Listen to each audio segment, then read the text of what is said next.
Bu hafta yapay zekada 4 büyük gelişme oldu.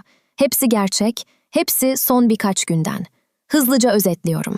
Başlamadan önce bir saniye, abone olup zile basar ve bildirimleri açarsan haftalık yapay zeka turunu ve yeni kurulum rehberlerini kaçırmazsın. Desteğin gerçekten çok değerli. Bu hafta yapay zeka. Haziran 2026 haber turu. Birincisi ve belki de en büyüğü. Apple, WWDC 2026'da Siri'yi baştan yazdı. Yeni Siri, Google'ın özel bir Gemini modeliyle çalışıyor. Ama asıl haber şu, yeni extension sistemiyle iPhone'da yapay zeka sağlayıcını artık sen seçiyorsun. ChatGPT, Gemini ya da ilk kez Claude. Yani Claude, ilk kez 2 milyardan fazla Apple cihazında bir seçenek haline geldi. İkincisi, OpenAI borsaya açılmak için gizli bir başvuru yaptı. Şirket, 852 milyar dolarlık değerlemeyle hazırlanıyor.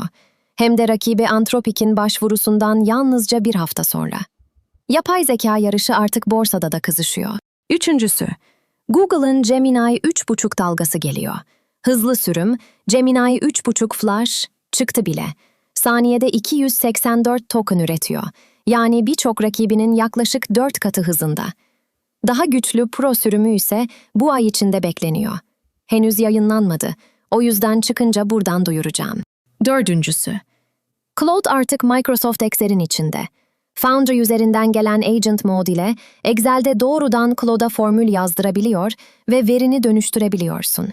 Yani yapay zeka her gün kullandığın programların içine yerleşmeye devam ediyor. Toparlarsak, yapay zeka bu hafta telefonuna, borsaya ve günlük programlarına aynı anda girdi. Tek bir rakam bile çarpıcı. Claude'un web ziyaretleri yalnızca 3 ayda %306 arttı. Sence bu hafta en önemli gelişme hangisiydi? Yoruma yaz. Haftalık yapay zeka turunu kaçırmamak için abone ol. Kanalda kurulum rehberleri de var. Göz atmayı unutma.